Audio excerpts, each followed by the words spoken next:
All right. Before we start the session, I'd like to acknowledge the traditional owners of the land, the people of the Kulin Nations, on whose land Monash University operates.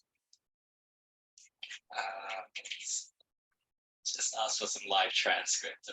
Apologies, I just turned that on. Operates as well as paying our respects to their elders past and present. Welcome everyone to the final of the FIT NXT-STEP Career Series. After a very successful first and second session, it's great to have you join us here today, providing you with some real-world insight into the numerous and various ways that leading practitioners use and deliver technology solutions to create value. First, we have Jason Lauray, who is a global leader in complex data management. He's the primary architect of the distributed data management platform MediaFlux, and architect is high-performance binary object database engine XODB. Dealing with multi-petabyte data systems through the exabytes and beyond, MediaFlux is installed globally across pharma, defense, imagery, and geospatial, medical research, life sciences, and integrated health science applications. With MediaFlux and XODB, Jason and his team of makers are turning the notion of big data management across the entire lifecycle, file systems, metadata, and backup on its head. Thank you, Jason, for joining us. Next, hello. Hey, how's it going? Next, we have Reem, who is an associate director in the technology advisory Melbourne team at Kpmg. She's passionate about two things. Firstly, helping her clients make best use of their technology as a catalyst for growth and innovation. Secondly, and of equal importance, is empowering her team to grow and thrive while having a great time reaching their full potential. Welcome, Reem. Thank you for joining us. Thank you. Also joining us from eSolutions, we have Clark Ryan-Tang and Raj Udayanga. Guys, Clark is a cyber awareness and engagement manager responsible for delivering cybersecurity uplift to employees across the university. Raj is a manager of cybersecurity operations responsible for identifying, detecting, and responding to cyber threats across Monash's university network. Welcome, guys. And finally, we have Kash Deshpande. Kash is a delivery lead in our tech innovation team. Kash started in technology in 2011 as a software engineer and joined Coles in September of 2021. The tech innovation team looks at ways that they can harness technologies like robotics, AI, and computer vision to improve the retail experience and push the boundaries of what you can do at Coles. Lovely. Welcome, Kash. Thanks for joining us today. Hello, everyone. Yeah, so it'll be a Q&A. I'll ask some questions around. If there's any questions that I ask one of the panelists and another panelist has an answer they'd like to add on, please go for that. And also to the students in here, I would like to remind you that there is a $50 gift voucher for the best question that is asked, and the panelists will pick who the winner is. So get those questions into chat and we'll get to them at the end of the session. Jason, if I could start with you, could you please give me a brief background on your professional career? All righty. I did an undergraduate degree at the University of Tasmania in computer science, physics, and a little bit of fine art. At the end of that, I wasn't quite sure what I would do, whether I'd go into postgraduate study in radio astronomy, but I decided I'd go into the field of computing. I worked for an aluminium smelter in Tasmania, and I was lucky enough to be part of a team that re-engineered the process for smelting aluminium. So we did microprocessor control and code in there. Really got me interested in making things and engineering. I then stepped off into Kodak, moved to Melbourne and worked for Kodak, their objective was to keep Kodak alive for the next 20 years. So we're part of the wave of digitizing film and changing the motion picture industry from analog film to digital film.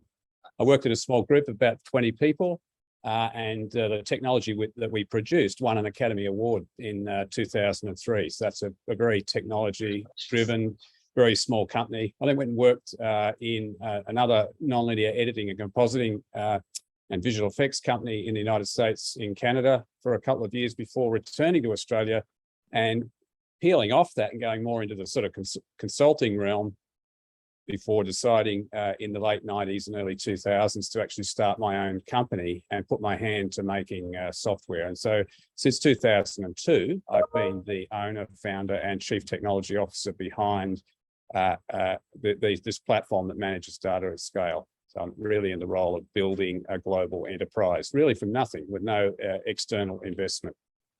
That's really good to hear. So my next question is about big data. It is such a broad term. Would you be able to give me some examples of what the field entails? Normally, people think about big data as everything that is other than documents. It's more around video, imagery, large amounts of gene sequence data, not the sort of stuff that you would put on your thumb drive. It's just large numbers of. So we have one customer that's asking us to manage up to 1 trillion files. That alone actually produces a database which is around a petabyte in size, and then that data might expand to be hundreds and hundreds of terabytes, if not exabytes in size. So that's really when you're starting to get into the realm of big. It's usually everything other than your Word documents and your structured data. And it's used rather generically, but pretty large scales. Nice. And can you tell me what the day in the life of a CTO is like?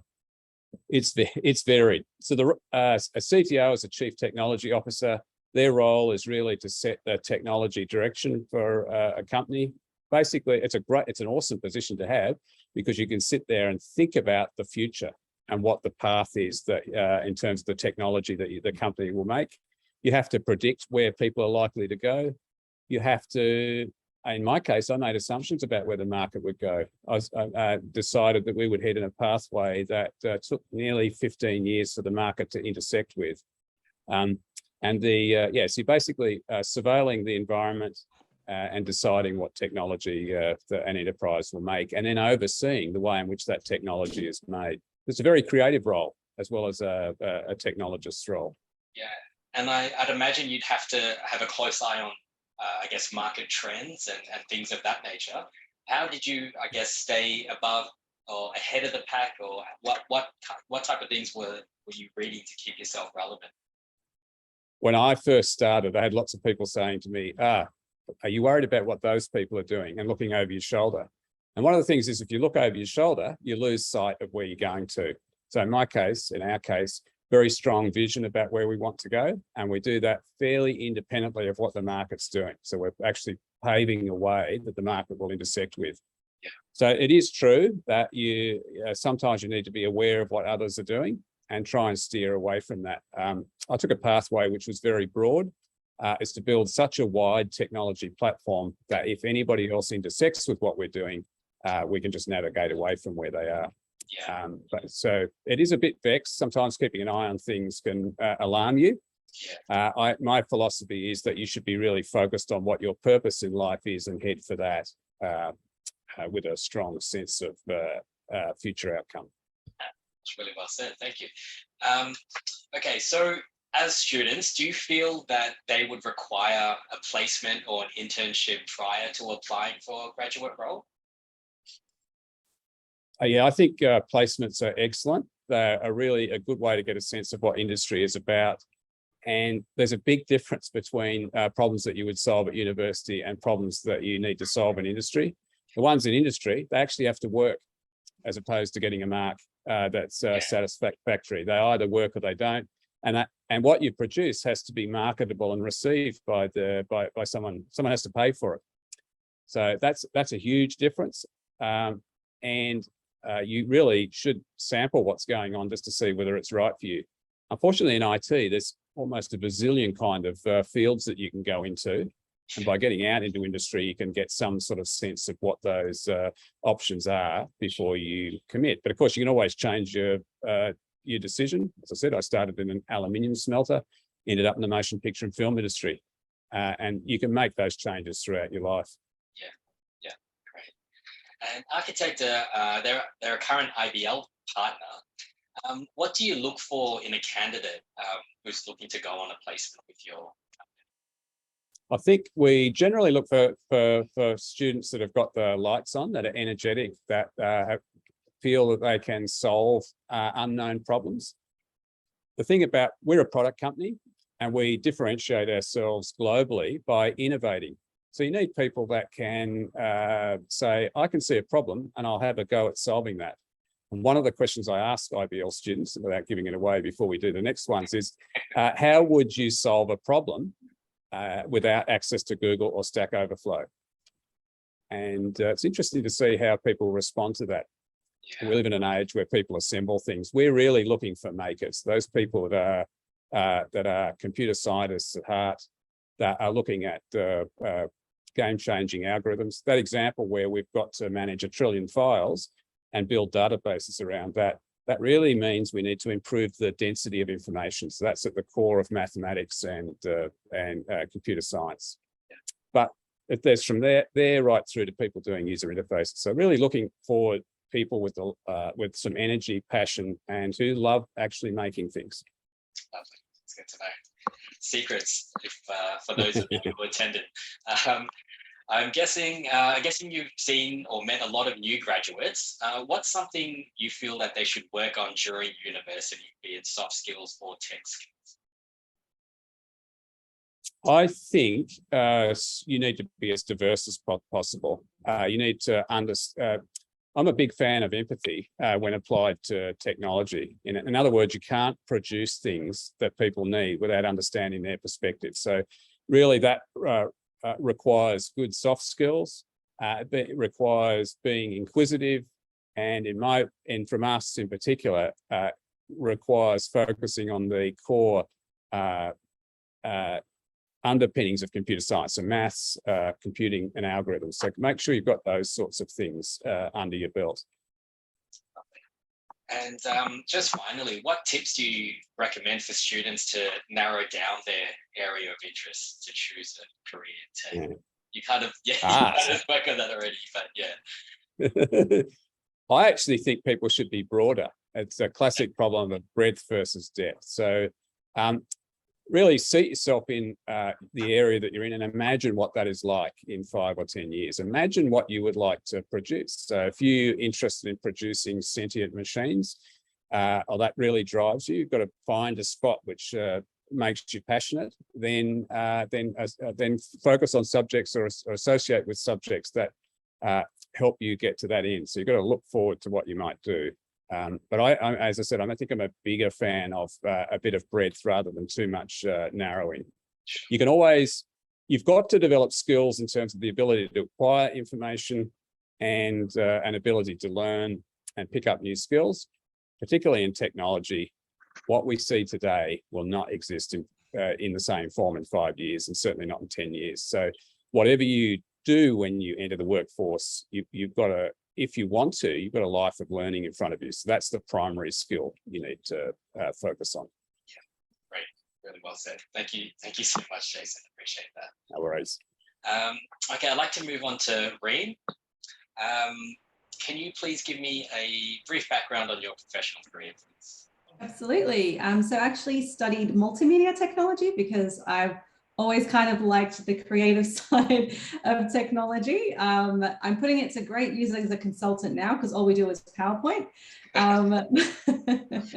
But I started off actually as an intern and a graduate at IBM. So I was in the IT service delivery, IT service management space. So I think that was actually the best start to my career because I got into sort of what makes IT tick from the inside, what can go wrong, what happens when people make bad decisions strategically, how does that affect operations? So I think I got a really good, well-rounded view, and I also got to work on 2 big clients, Telstra and NAB, so I got a really good insight into different industries as well. So I think that gave me really strong foundation. So I did that for 5 years.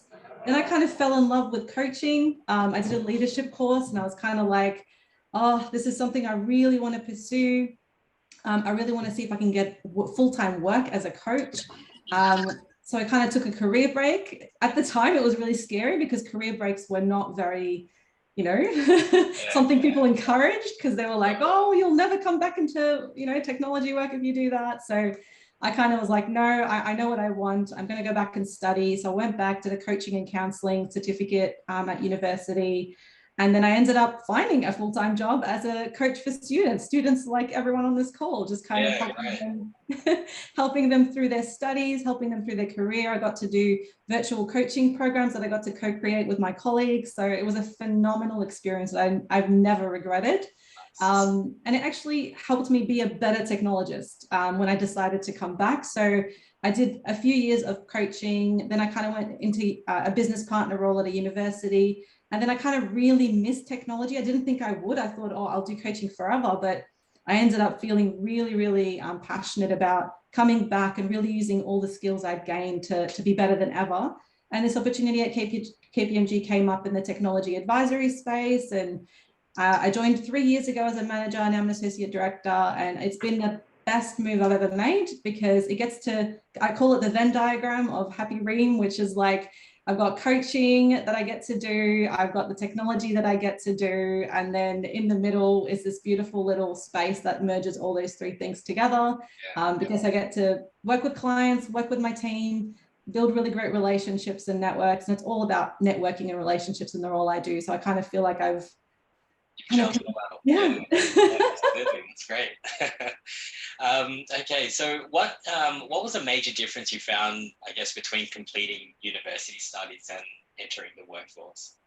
I think it's similar to what Jason said. There is no rubric you're going to get at in the workplace that's going to tell you scored 10 out of 10 for this individual task you did, or hey, here's a HD for all your efforts. It's a very different world where the onus is on you to drive your career, to really own what you want to get out of it. In as much as you put in, sometimes you will get out. It depends on the organization you work for, but ultimately you have to take charge of your learning. You have to take charge of your performance. People will support you if you have a good environment, but it's up to you. And how you determine, I guess, how you're going also depends on the purpose you feel you have. As Jason rightly alluded to, you got to understand, what am I here to do?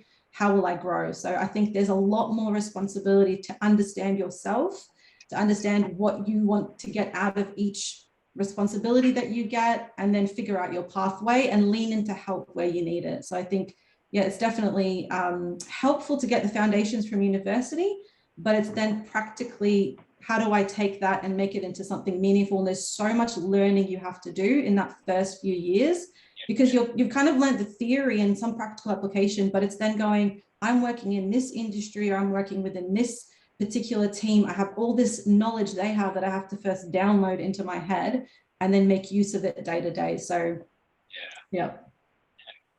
And so you mentioned you went from a manager to an associate director. What are your daily activities as an associate director at Kpmg? Yeah, so I'd say, look, it's not too dissimilar, manager to associate director. Every day, it's very a client-driven role, essentially. So I'm always working with clients, whether I'm helping, deliver the actual work I'm doing. So I work in technology advisory. So all our work is technology strategy, technology architecture. So helping really figure out how can organizations make best use of current tech they've got, or tech they want to invest in the future. So it's usually typically kind of roadmap focused. So I'm currently here, I want to get to here, help us figure out what this little murky in between is, whether it's over a year, 2 years, 5 years, whatever the horizons are. They're often complex problems, because they're not going to engage us for things they can do themselves. It's either something that's outside the box, or something that's requires an independent view on what needs to happen. So most of my time is spent sort of workshopping, collaborating, iterating with my clients on these types of problems. So like Jason said, almost all of it's problem solving. How can you take ambiguous problems, unpack them, and work out the best way forward for that specific scenario? Because there's no one size fits all. And that's kind of what I love about the work we do, is you have to really, really get inside the heads of your clients, their stakeholders, the industry they're in, the sector they're in, and really start to figure out how to help them and give them a solution that makes sense to them. My team doesn't do tech implementation, so we're not coders, we're not developers. It's the strategy side of things. So it's thinking about the why and the how, rather than the actual doing of the solution. Sure. And I guess you had a bit of an IT-ish background with your internship. Do you remember your first day at IBM and your first day at Kpmg? Like, did you still have those kind of nerves, or were you like always? Yeah. I think it would be weird not to be nervous, because you want to leave a good impression. You want to like really be liked by the team you're joining. Like there's always this sense of what if. So I think I was probably equally nervous either way as well, because KPMG meant so much to me that I'd gotten to a job that I actually truly was passionate about, that I think I was probably equally nervous as when I started at IBM.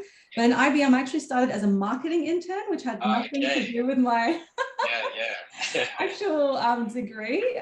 So I was kind of nervous as well, because it was like, I don't know what to expect. But I'd actually say the more you kind of push the boundaries of your comfort, like you look at opportunities as opportunities and learn what you can from them, you'll be surprised by how much down the track you look back and go, oh, that was actually useful. I just didn't know at the time that I was going to use it in this way. So for me, yeah, I definitely feel like I've grown so much from the little shy person that started off at IBM. But I feel there's similarities there, because I feel like the me on the inside never really changed. It was mostly just gaining so much experience, really engaging with people around her to kind of build that network and just grow as a person. Great to hear. And are you seeing more women in IT within KPMG? 100%. I'd say it's both a concerted effort, but also the result of, Monash will be doing the same thing with this Women in Tech, really promoting that it's not only possible, but it's also highly visible. So there are women out there doing great work. So even in KPMG, like I always look around and find women in higher positions. Obviously, it'd be great to get more, but we've got like a Victorian chairman. We've got the KPMG Australia chairman is a female. So you're always seeing these amazing, powerful women in really meaningful and impactful roles doing amazing things. So at all levels, we're seeing much more, I guess, women come through and be supported. And the mentoring is really what makes the difference. So having, females in general, whether they want to be leaders or not, buddied up with people who've been there, done that, and can support them through that journey and make it unique to them. I think that's what's making a real difference. That's great. And did you get a mentor when you started at KPMG, or did you have one prior? So I actually signed up for a women mentoring program within KPMG, because they run it every year now. And I actually ended up with a phenomenal mentor. But I'd also say that mentors, you don't have to have formal mentors. I think you should never not have a mentor, because you will always need one, whether it's someone that you get a very specific, you have a specific problem you're trying to solve for yourself, a goal you have for yourself, and you have like a 3-month sort of learning experience, a goal that you set with them, or it's someone who's lifelong, you're always going to need mentors around you. So I think even defining what a mentor means is really important. It's really someone who's kind of got experience, wisdom they can share with you, whether it's really, tactical, as we said, something really specific you want, or, hey, I'm really inspired by this person. They've had a journey that's different or similar to what I want to be, and I want to really buddy up with them and figure out how I can navigate my own challenges and problems. So yeah. And do you remember, or how would you recommend like a student reach out to, say they've started at a grad role and there's someone that they're like, that's a position I can see myself in? Would you think a LinkedIn approach, or an email, or? If you're working with the person, I think definitely an email, just to introduce yourself, starting with the why always, like what drew you to them, what made you interested in talking to them. Because I think sometimes the mistake that the advice that's given to sort of people starting out is just reach out, tell them you want to connect over coffee, but that person might be getting 50 requests from different people as they're joining at the same time to say, I want to catch up for coffee, especially like more senior people, they're encouraged to connect with the juniors. So it's like, if you have a really clear understanding of what that person said or did that really made you feel like you want to connect, that's always going to make a difference if you share that with them, because then they can be like, oh, okay, I can see how I can help or, support this person. And they'll obviously always make the time, but it means more when you connect in that way, because they're human at the end of the day.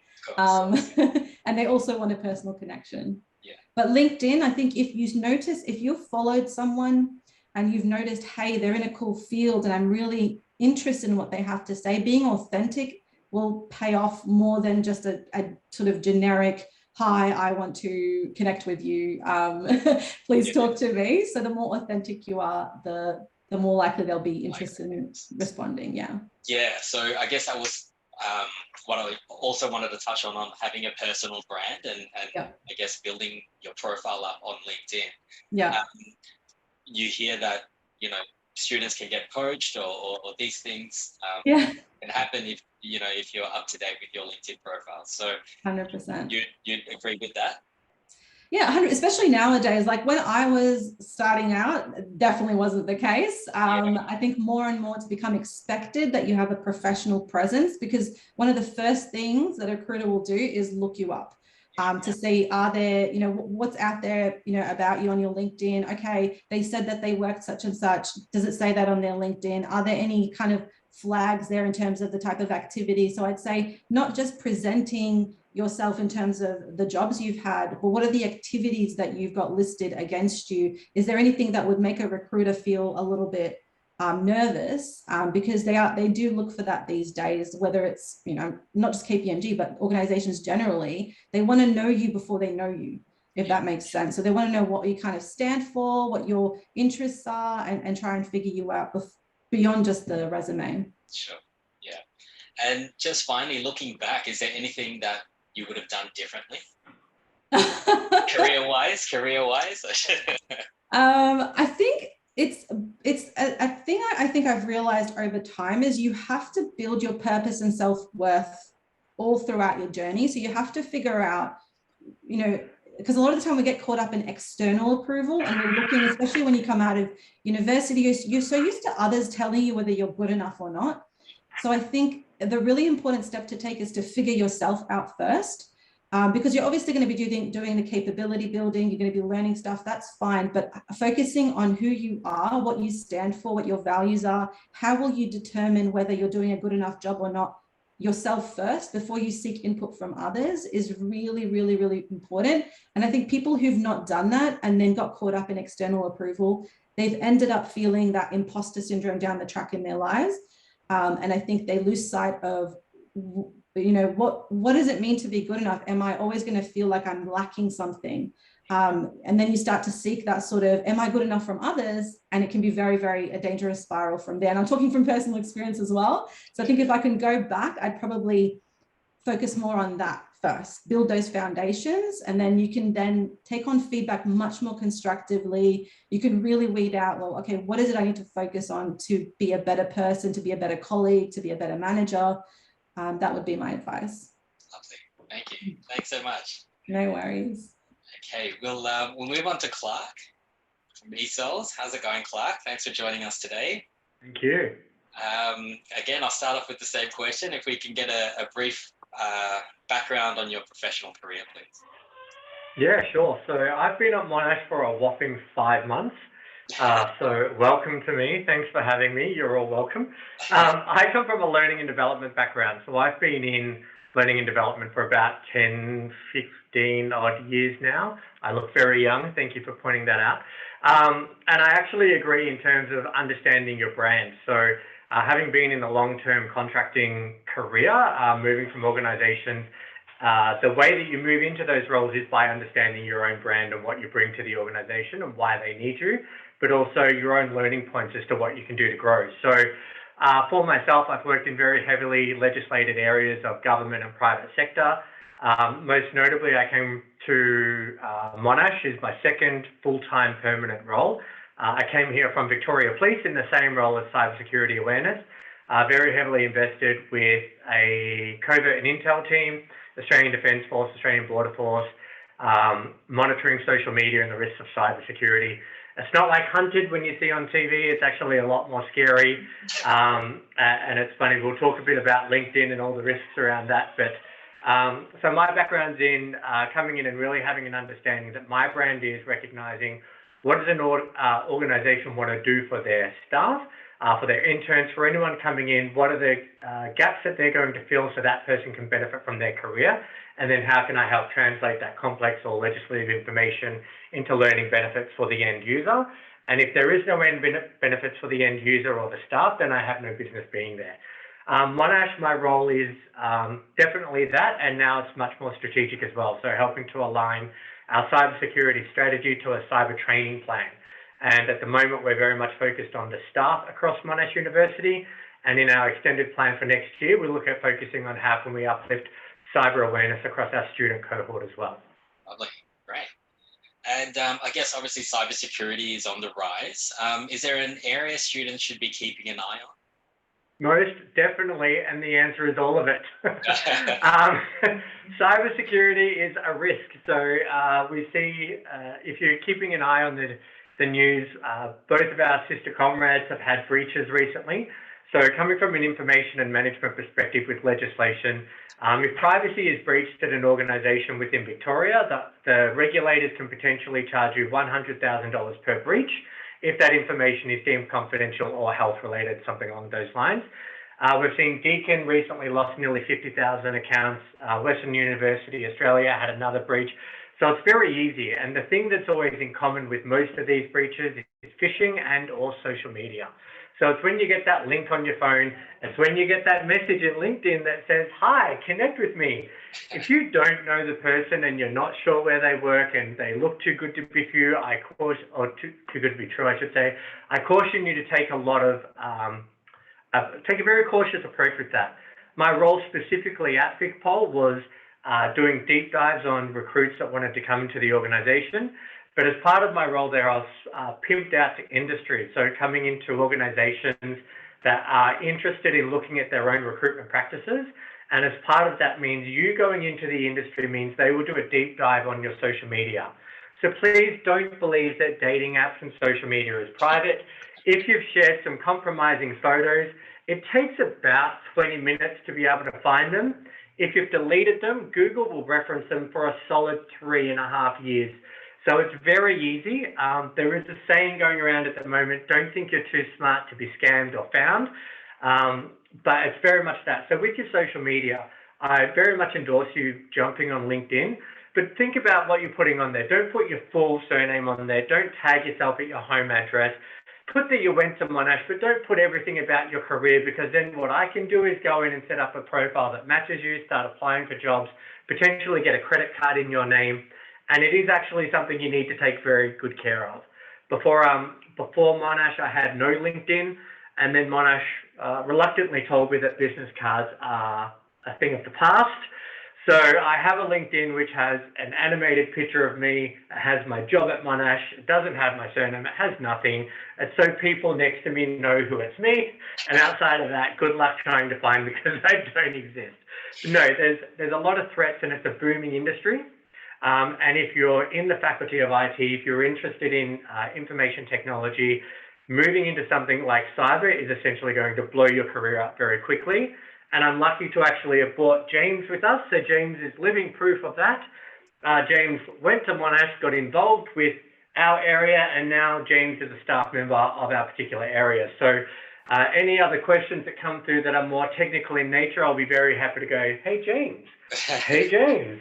But yes, most definitely it's a very interesting, lucrative and ever-changing environment to get involved in. Lovely. Not sure if you'll be able to answer this next question, but on a weekly basis, roughly how many cyber attacks are being blocked by Monash? Well, this is the only one I went to find out, and then I sent James the rest of the idea of the question. So the response that I have here is on every 24 hours, high severity attacks at Monash, we're looking at 2.4 million. So that is per 24 hours. So the university industry as a whole is very much a target. Yeah. And something I regularly say is the most expensive currency in the world is data. So our database with our student information is a minefield that is worth a lot of money. That is what Deakin had their situation with. One person got an SMS, they clicked on it, and 47,000 students' information, current results, and everything was potentially shared. Same with Western University in Australia. Western Australia University. I never say it right. So to talk about the types of systems, processes, and tools that we have in place to protect us, the first defense and the last defense is always you. And then we've got systems and processes in place to try and help that. And that's where Raj comes in to help fortify those systems. That's where James comes in as an analyst to go, why aren't we looking at this? Has anyone noticed this?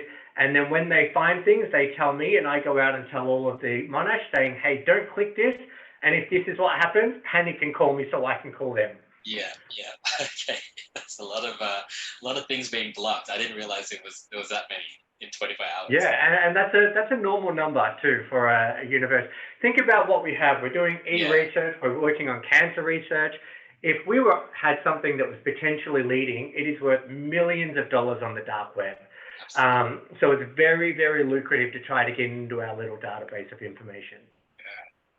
And so within eSolutions, do you offer roles to current students who may be interested in getting some hands-on experience or things of that James, tell us about your experience.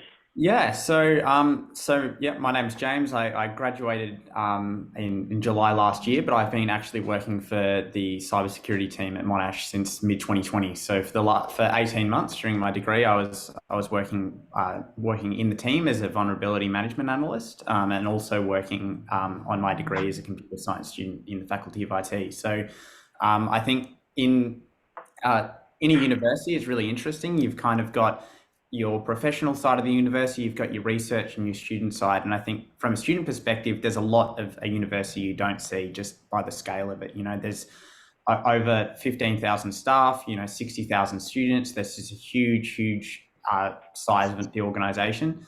And I think from the Monash perspective, it's being able to join the security team as an analyst, while also being a student. I kind of had the perspective that a lot of staff would never have seen, say, Moodle from their perspective, because it's not something they use day to day. So there was a lot of quite a big period where I was kind of wearing both hats at once and was able to help the team focus on a lot more of those student-focused areas of security. So definitely a lot of opportunities inside Monash for students, and for me, I was able to do both at once, which was a great way to, throughout my degree, kind of prepare for the workforce. And now I finished, I'm kind of already in the workforce, which is a great way to finish my degree. And then I also took on an IBL placement over the last 6 months outside of Monash. But it's definitely, I think within eSolutions especially, there's not just security, but across all of eSolutions, there's a huge, vast number of opportunities that students,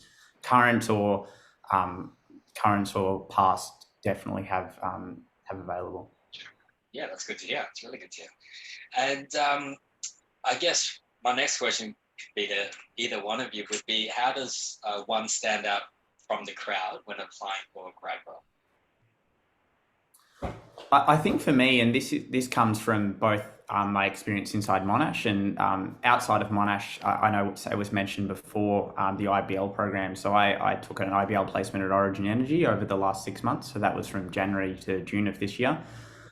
I think realistically, all organisations, especially when you're still at university, that they know you don't know everything. And I think the big thing that you can have is one, things that you're interested in and passionate about. For me, I had a lot of passion projects going on outside of university. I think sometimes uni can be a bit, you're just working towards that next assignment, but I think taking those things and having something outside of university where you can apply those skills and actually have something that, one, is fun for you to work on, but also something that you can show. So I know in my IBL interviews, there was a number where I talked about a system I made with another student. We were both doing data science to collect people's Spotify playlists with their Triple J Hottest 100 shortlists and come up with a way to try and predict the result. And I think those kind of little projects, although they might be small, they give you a huge opportunity to flesh out your skills and actually start building things and applying things outside of your degree. And I think as well, just having enthusiasm for technology and really having a willingness to learn. I don't think there's any industry where they expect you to know everything day one, but what a lot of people are looking for is your willingness to dive in and learn and self kind kind of you're driven enough to find out more if you don't know the answer. I think that's over both my experience at Monash and the IBL program. I think just a willingness to learn and ask questions takes you a long way. Yeah, great. And did you ever use the Career Connect services at Monash? Absolutely, yeah. I think I remember mid 2020. So when I started at Monash, it was that at that period I was deep into, I think, mid lockdown, as we all would understand, kind of wanting to fill time and find some opportunities to get into the workforce. And I think I definitely spent a lot of nights on that platform looking through different organizations offering different opportunities. And that's actually where I found out about the IBL program as well. So, okay, so good. Yeah, that's great. And I guess one last question for both Clark and James is, what's, I guess, something you want to leave with our students, a little piece of advice you'd like to leave them with today? Maybe do you want to go first, Clark? Yeah, sure. So just on before I jump into that, I'd like to say, because of the success we've had with James, we are actually looking at what we can do to build out an actual program coming into the cyber team in the future, and how we could develop that to get a regular influx. At the moment, it's a resourcing issue, but because we've had and credit to James for doing everything that he says, and as Reem said, you don't need to know your brand, but know what you want to get out of it. And if you can present that, then we can sit there and say, we can deliver that to you. What are you going to give us? But my advice, coming from that privacy perspective and social media perspective, is just think you're at a very critical area of your life and your career, where just through evolution, your life is around your device and your social media. Just be very careful about what you put on there, because in 80% of organizations across Australia now, there is a social media policy. And if you apply for a job, it tells you they will do a deep dive on you.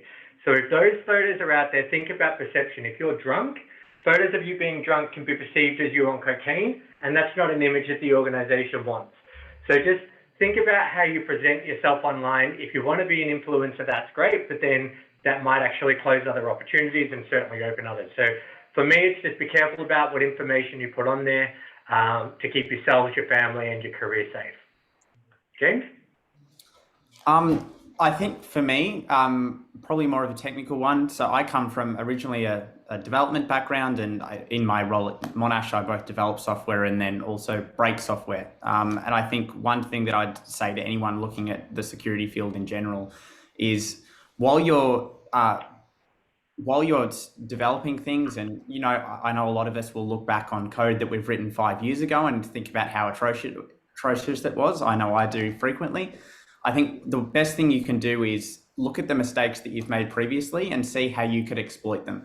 And I think that's a great way to start looking at things like secure software development, because I think more and more, I know we've seen just inside the university and more broadly, security is becoming a much more prevalent. And the more that you can use your own learnings through university or your own projects to kind of build up those skills, it's something that's really, really worth doing. So, yeah. Great.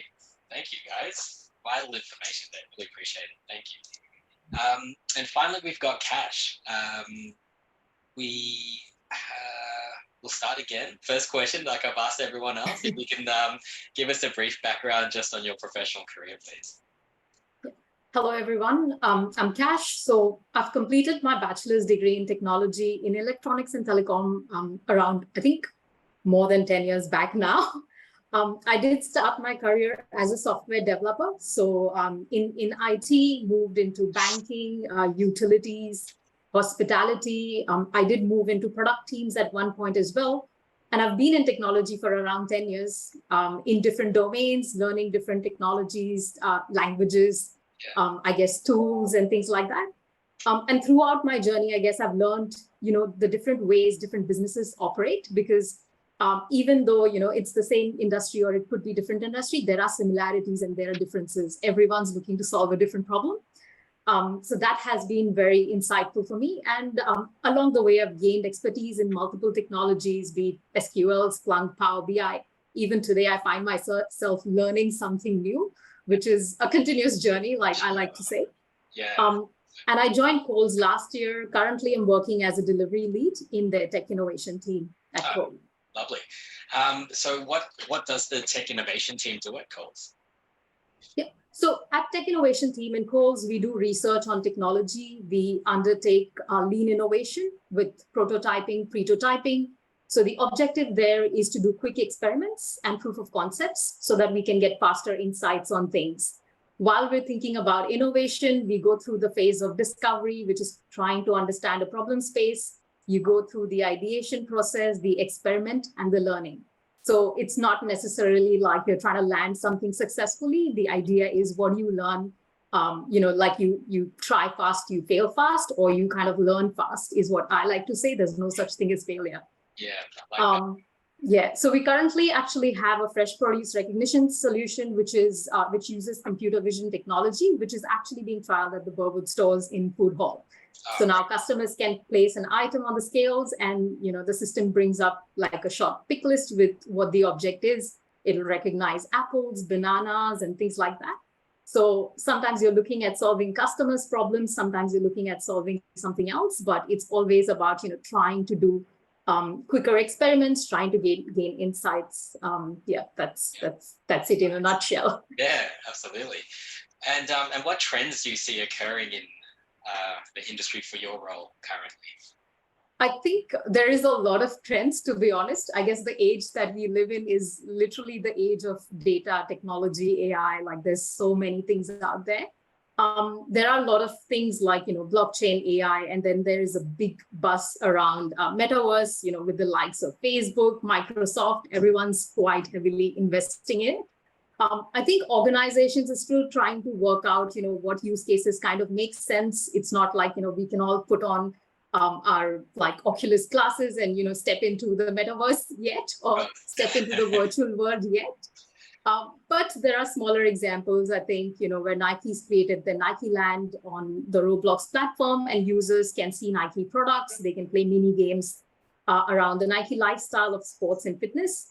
I think some organizations are still trying to figure out, and use AR, VR technologies, which I think is probably more realistic in the sense for, things like employee training, simulation, customer experiences, and gamification, which is, I guess, a start from where the technology might pick up and where it might land is completely different. But yeah. Yeah, lovely. And what tips do you have that we can, students to keep up to date with emerging trends? Yeah. So in terms of, I guess, like there are publications out there, like Gartner's got their hype cycle, Accenture's got their tech vision, ThoughtWorks does a bit of a tech radar, which is, focuses on software, tools, techniques, and things like that. So there are all really good sources of information, which kind of think about, what is the tech maturity, what are the tech considerations, and a bit of market research as well. Another good source, I think, is conferences and events where you can actually interact with a lot of like-minded people on emerging technologies. You discuss thoughts and ideas. I always like to think, you can't by yourself sit and come up with ideas. You need to collaborate. That's literally the way of generating those ideas. And the other way is kind of, if you think about it, is LinkedIn. In my time when I started my career, we didn't have LinkedIn. But I think it's a good source to know, what research communities are doing, what various organizations are doing, what universities are doing. And you get a bit of a sense of, what's the new things that people are researching, what are the new experiments that are going on, or what are new trials that are happening. So I think if you keep in touch with a lot of that, you get a lot of insight into the industry. Lovely, great. And what programming languages are you using currently within Coles? So in the tech innovation team, we mainly use Python, but I know there are other teams within Coles who use like R and .NET.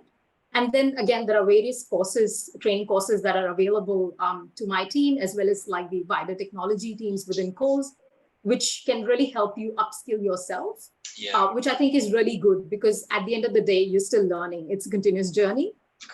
You're never going to land up in a role and be like, that's it. I know everything.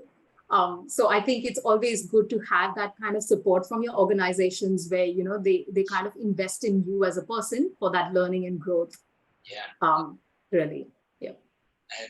And what tips do you recommend for students? I asked this earlier. What tips do you recommend for students to narrow down their interest in the career in tech? I think this is very hard one because I don't think there's a short answer in all. I think it's good to be open to different options and exploring what interests you, because I don't think you're going to be able to find and be like, yeah, this is the one field that I'm interested in technology. I'm going to be a software developer, or I'm going to be an AI engineer, and that's it. So I think learning more about the technology, the different career paths, because you might want to start as a software developer, but I guess where do you want to be in that 5 years, or where do you see yourself? It's always hard to picture it because you may never land up where you envision yourself to be. Sure. The other thing I think is maybe talking to some people who are working in the tech field. It'll give you a good gauge as a student of, what to expect, where is the field heading.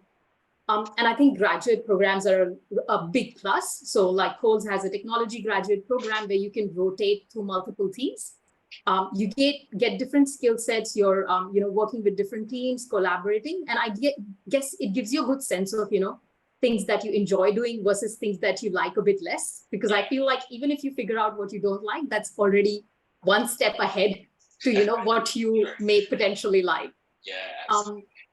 And I think programs like this actually give students in the tech field a good space to kind of hone their skills and grow as a professional, because it's not like someone's expecting you to land in the team and then, within a week, you're supposed to deliver something. Yeah. So I guess, the organizations are as much invested in your career and your growth as much as you are, which is, I think, great. Yeah, that's really good to hear. It's really good to know that Coles' grad program allows students to see different facets of the company, to see what they like and potentially move on to a direction that they're good at, which is great. And just finally, is there any piece of advice that you'd like to leave our students with today?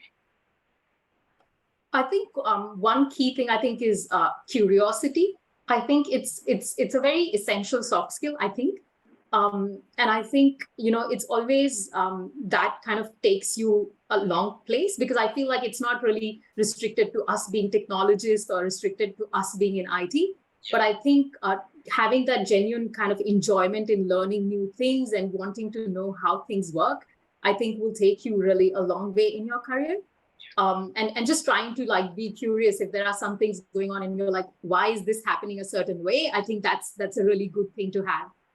Not just when you start your career, but I think throughout your journey, if you are curious about, software tech, how things are working, doesn't even have to be tech. I think that's a good skill there.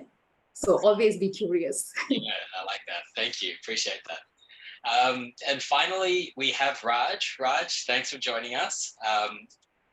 Again, if you can give me a brief background on your history and your professional career currently. Sure. So I started my journey 20 plus years ago when we have the IBM Commodore crane machines, and then when the Tim Berners-Lee started the WWW, so you can calculate my age. I started as a web developer, a webmaster, and when someone is asking, hey, what's your job? And I was like, webmaster, and everyone was wondering like, what's that kind of area? And started using of Windows 3.1, so that's how I started. And I changed my career throughout the years of last 20 years, starting from the system admin. When I'm getting a problem of my website needs to be hosted, and then the system administrator keeps saying like, I will do it in the next week or next month, and keep pushing that, which leading me to, I want to learn system administration. So I changed my career to the system administration. And then when the trouble happened, network engineer say something, then I changed my career also to a network engineer to learn that. And then all of a sudden in mid 2010 or so, I realized like, there's a very nice field called cybersecurity. So I started that without knowing what that is. Throughout my career, I worked in more of a telecommunication sector, banking and finance, system integration, and then now I'm working in awesome research and education sector, which is fascinating sector. Yeah, lovely. So I guess you've had experience with the IT industry both in Australia and overseas. I guess one of the biggest difference that you've noticed between working here and working overseas? in terms of? Yeah, I think it's really depend on which sector you are working in, because the challenges you are facing is different to the sector to sector. For example, when I'm working in the telecommunication sector in two different regions, I found two different challenges. And when you come to the Australia, one of good thing which I see is this land of opportunity. Like you have plenty of opportunities. It's just a matter of you need to open to accept those challenges, and then whole new career is ahead to you. And that's the most fascinating thing about Australia and then the industry. So every industry is really providing you the opportunity. It's just a matter of you are willing to learn, willing to explore that particular area, and then you can own it. You can have your career. So that's what I'm moreover interested on. Specifically around the industries in Australia. So every organization provides that. Yeah, love it. And in your role as the manager, the cybersecurity manager, what's your day-to-day activities look like? Yeah, I think James and Clark was earlier presented like 2.4 million attack in a good day, and a fantastic day we are receiving roughly about 20 million. So that is just one thing. And I think Reem was also mentioning about the strategic piece of the things, and then you're solving the problem.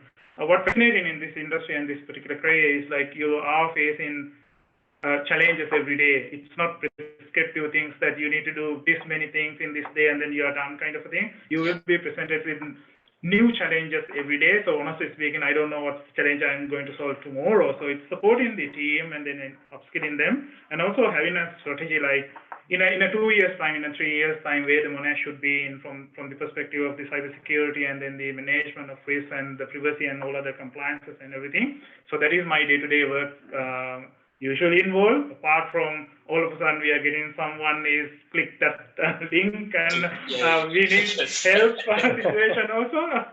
Yeah, absolutely. And is it, in your personal opinion, is it enough for students to only complete one degree, or do you recommend further education and training?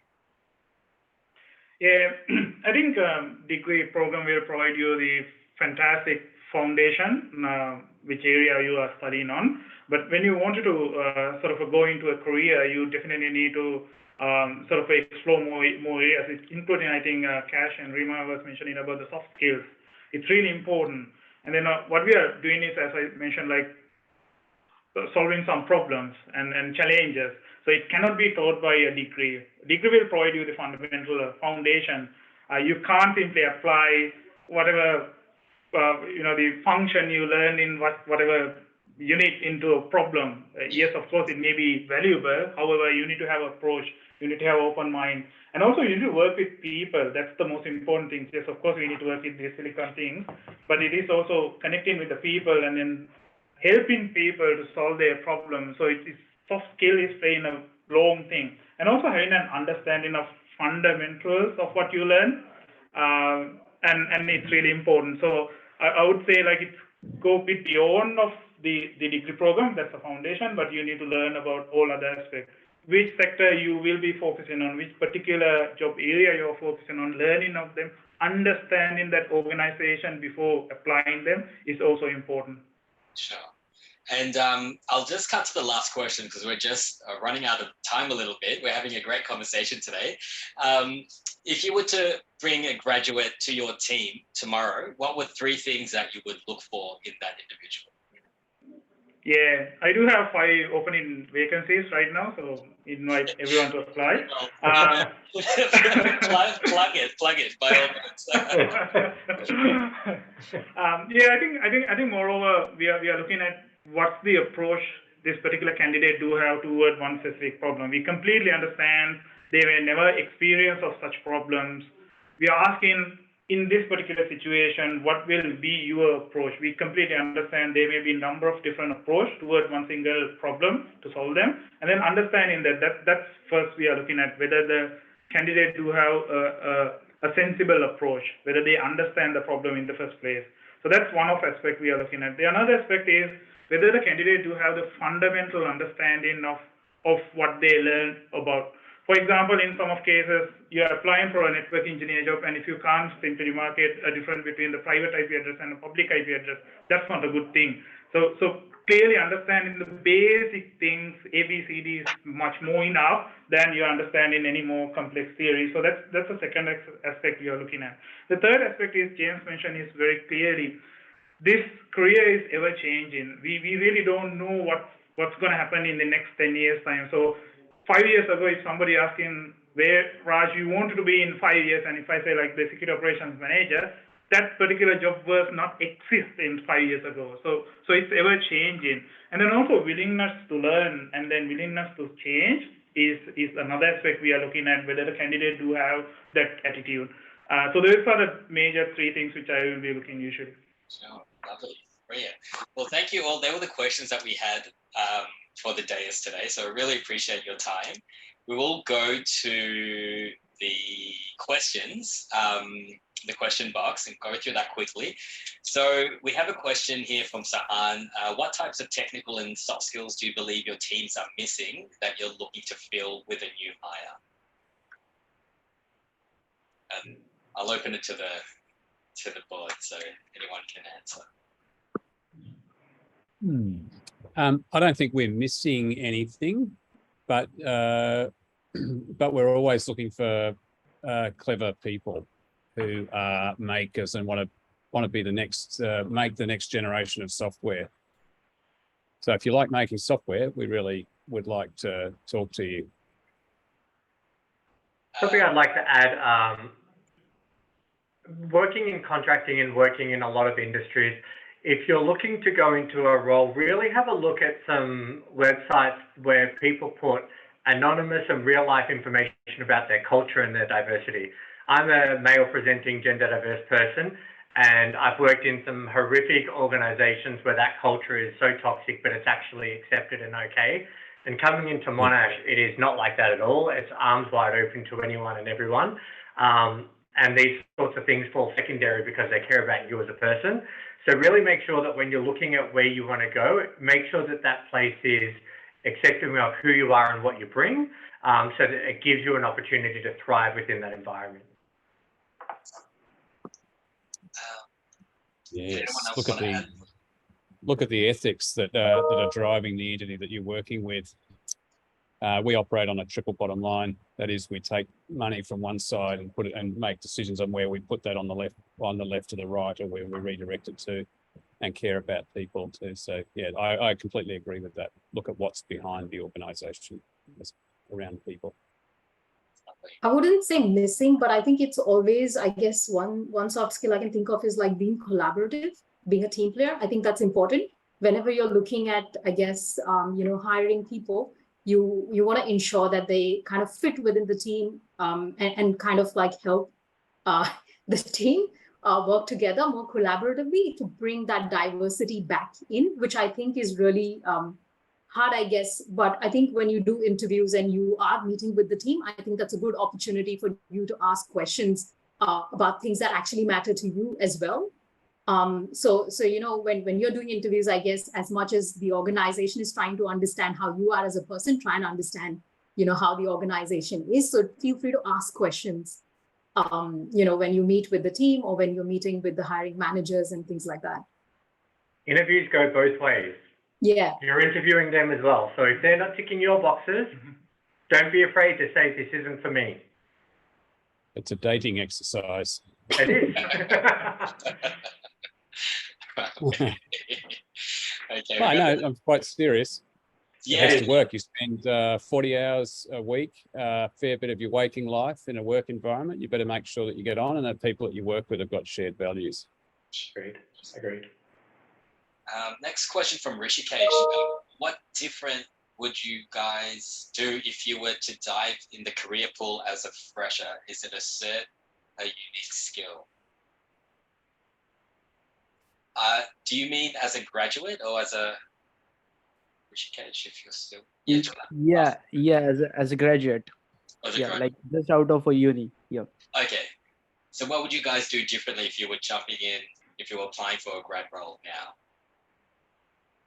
I would say I wouldn't change much because I feel like my degree gave me what I needed. And because I did an internship and a placement, I got enough experience to be able to hit the ground running with my actual work. But what I'd say is, as we've all kind of been echoing, it's lifelong from there. So you have to be willing to learn every day and seek out opportunities, whether it's formal training, training on the job, always be open to that learning. And I think going back to the previous question, that's what we look for, is people who are enthusiastic learners who don't need to be pushed to learn, but actually it's just a natural part of their DNA is to be actively seeking education, full stop.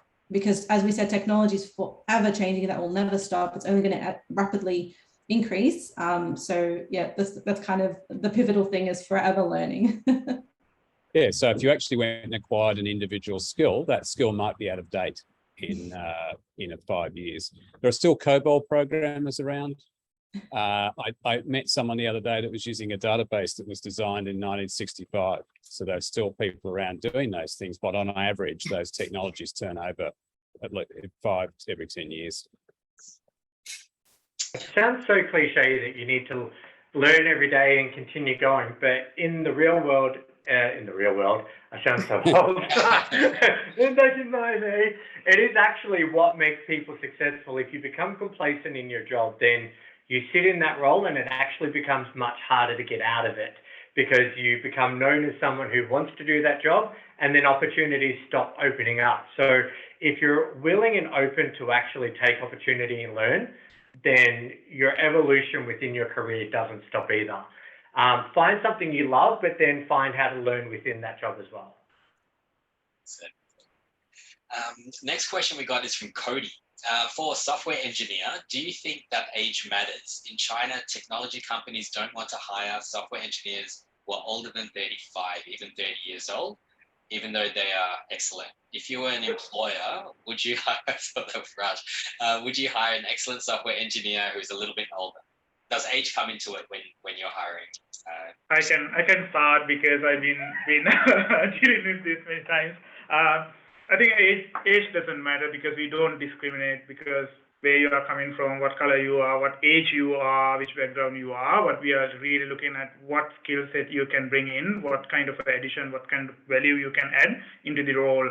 I believe, like, I may be wrong in here, but I think some of greatest minds in the tech field, they started their technical career in maybe 50s, 55s.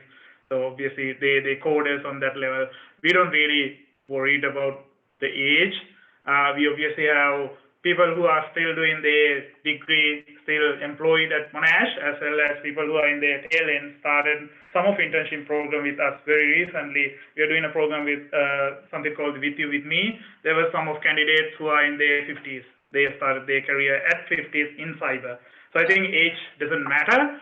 It's just a matter of whether you are willing to learn, whether you are willing to change, whether you are willing to accept that. That's only matters, nothing else. Actually, I'll give a technical answer. When you're younger, you have more grey matter.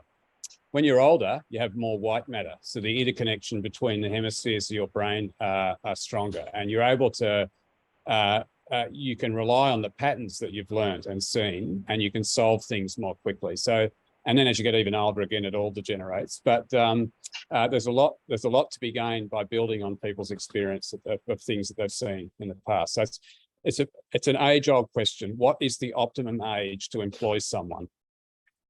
Young, enthusiastic, and energetic, but less experienced, through to people with more experience and greater insight as a consequence of what they've seen. So you can't discount anybody on that spectrum. It's really about the people's energy and drive to want to achieve something, and that happens at all ages. Yeah, I was going to say, I've seen actually some really fantastic software engineers in their 60s working as enthusiastically contributing to the team. So I feel like if you're really passionate about something, I think age wouldn't really matter in that sense. And I think, like Jason said, you know, as you get older, there's a lot of experience that you build in or you bring in as well, which is quite valuable. You know things not to do, you know how things can go wrong. So that itself is a good insight to have. So yeah, I think no matter what, I guess in technology, people don't really look at necessarily age and discount anything, be it age, race, gender, anything. Yeah. The only thing I'd add is there will be some places that discriminate. I think discrimination exists, but it's about going back to that thing of if you're applying for a place, you're looking for a place that will actually respect you as an individual, and there has to be a values match. And if they're going to discriminate because of your age, it's probably not the place you want to work for anyway. And as you can see, I know from Kpmg's perspective, we do not look at age in that way. There's enough grey-haired partners to tell you that we care about age. And we care about anyone's age as a, hey, are you actually contributing value to our organization? Are you someone who's going to be passionate? So I think that's also something to consider is who are you applying for? Do they match your values? Actually, I'd like to throw something else in there. Often we look at coding and software making as a younger person's gig. And as you get older, you'll go more and more into management. And we often wonder about those people that maybe in their 80s are still writing software. But in fact, actually making software is a very creative enterprise. And I think if people want to do that and are good at it, that they should be able to do it at any age. I agree. Yeah. Great. Thanks, Cody, for that question. Next, we've got Darren. As someone who wants to create a startup, what are some of the most valuable learnings you've acquired when starting a new IT project in industry or creating a startup that you wish you knew before the respective project or startup?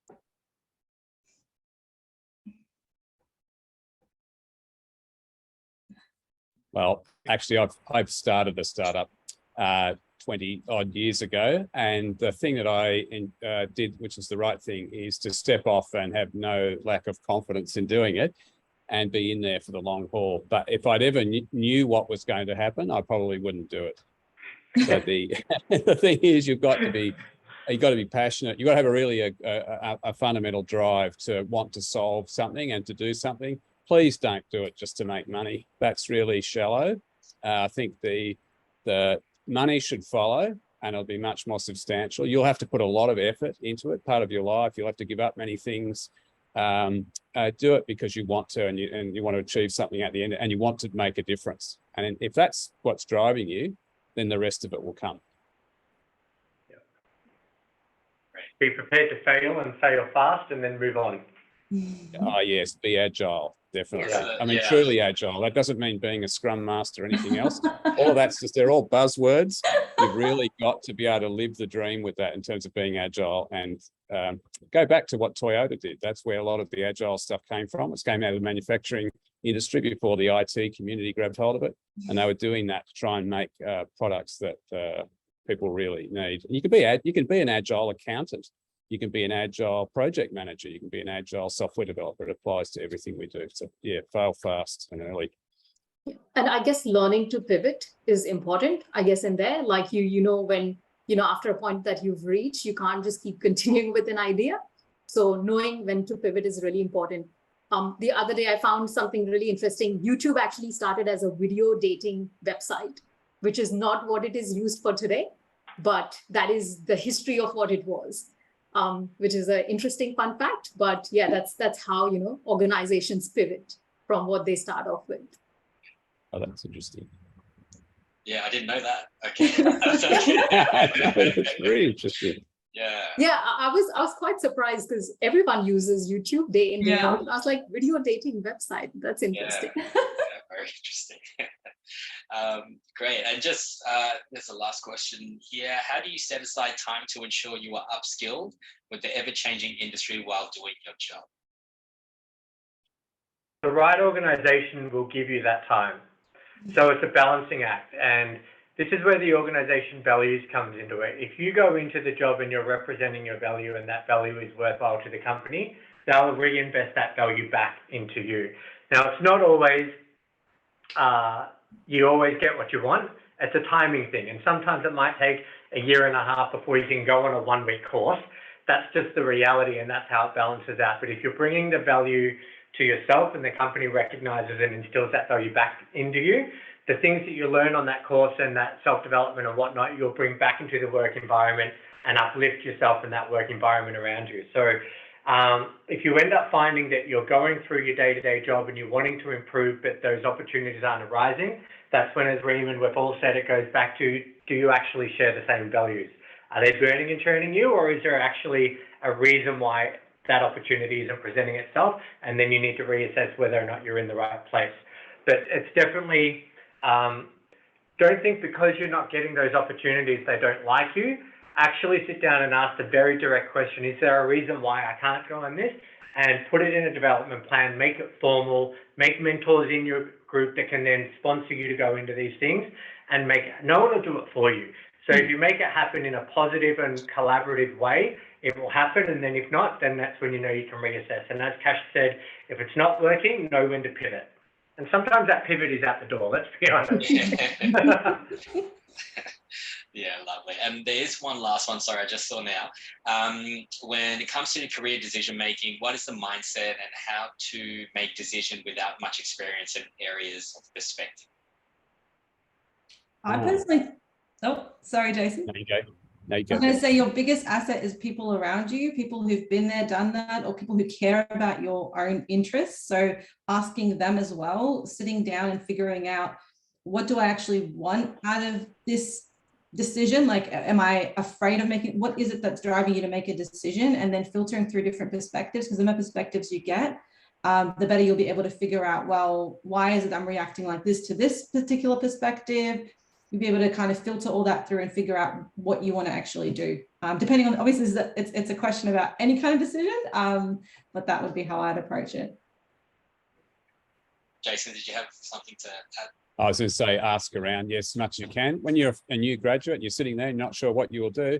It's hard to know what careers are out there without sampling, and you're going to jump off, but you then need to read and talk to your friends, talk to your colleagues, talk to as many people as possible, and just ask them what they do, what their job is, what their purpose in life is, where they're going, and you'll just get a sort of a sample.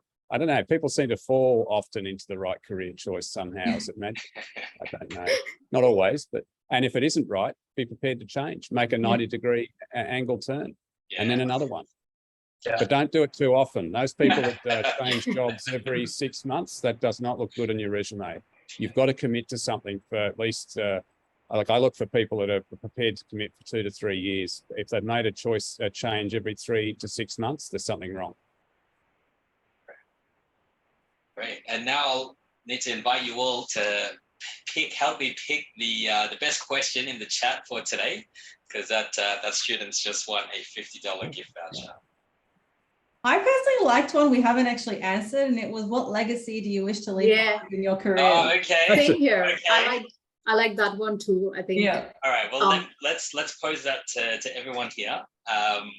If we can go and Sohan, you are the winner. So email me your address and I like that one too. It's a very loaded question. Who'd like to go first? Just to confirm, the question is, what's your legacy? What legacy do you wish to leave behind in your career? That for me is actually quite easy, and that's funny because I have been a contractor. So Jason would see my resume, and if it didn't say contractor for 12 months at a time, people would be like, no, but now contracting is a thing. And that is coming from the cyber awareness space or from learning and development. My whole career has been developed around what can I do to enhance the capability and skills in others so that they can do something better in their life. So if I walk away going, I know that at least one person has done something beneficial because I've been able to pass on some knowledge, translate some complex information into something that's beneficial to them, then that's where I get my reward from. So my legacy is what I hope my legacy would be is always willing to help the development of others. And then that means those people go and develop the world, because the world's too big for me. Raj? Yeah, I think for me, the good name or maybe the work you did, and then the culture you harness, the best culture you harness, that would be the right legacy to be in, not the legacy system, obviously. I think for me, it's the cultural and then good attitude, people and everything. Yep. And he lives it. He's the culture king. Reem? I'd say for me, it's twofold, because one, I'm supporting my clients, and two, I have people that I coach and mentor. So for me, for clients. I want to make sure that whatever I've delivered is actually helpful to make whatever difference they wanted. Is it actually helping them achieve what I said that I could help them deliver? To me, that's really, really important. So when clients actually say, thank you, this actually is going to help me do X, Y, Z, I get such a thrill because it means mission accomplished. I didn't just put a paper that they're going to, you know, bin, or it's going to collect cobwebs or something. Like, they're actually going to make use of it. And number two, with the people I coach and mentor, similar to what you know, everyone's already said before, it's really about how have I left them better than when they came in? How have I left them more motivated to help others? Because it's a cycle of life that we're living through. You're hoping that you're passing on things through that they will then pass on to others, and they'll just keep, you know, that momentum. So for me, that's all I want to leave behind. Yeah, I think similar to Reem, I think mine is twofold as well. So I think I do feel proud and I do feel accomplished when, you know, there's a project that I've landed, or there's a problem that has been solved. And I do know, like, you know, within organizations, when I have moved, people have, you know, said, yeah, that was a great work, a piece of work, Kash, you know, we really liked having you on board. And I think when you hear feedback like that, that pumps you up and motivates you to do even better. It's a bit of a twofold, to be honest. And the second part to that really is the fact that, you know, when you're working with, you know, students and graduates and people who are starting out in their careers, I feel like, you know, giving them insights and tools and things which I probably didn't have, or I didn't know when I started my career. So, you know, just kind of helping them in that space and seeing them thrive, I think would be my legacy if I were to think about it. So, you know, any person, whether, you know, they're a part of my team or they're moving on to another team or growing up, you know, growing in their role, I feel really proud somewhere I've contributed to that journey. There, but yeah, that's a bit in a nutshell. Great, lovely. And finally, Jason, your legacy. Yeah, for those that are left, I once actually wanted to be the person that was responsible for making sentient beings, machines. I'm not actually sure that I want to have that legacy anymore. But being in the big data space, I think really I want to help people see patterns that unlock the secrets of the universe, life, and everything. So I deal with a lot of researchers in lots of spaces. If someone finds the grand unified theory of physics because we've helped them see those patterns, that would be a great contribution, or in every field of research. Lovely. Well, thank you, guys. Unfortunately, I've taken half an hour more of your time, but I appreciate you sticking on the call. Students definitely appreciate it. And yeah, all we can say is we're thoroughly thankful for the gems of wisdom that you guys have provided us with today. We hope we can get some of our students through the door of their first tech career role. Okay, so yeah. Wonderful. Thank you very much. Thanks so much. Thank you so much, everyone.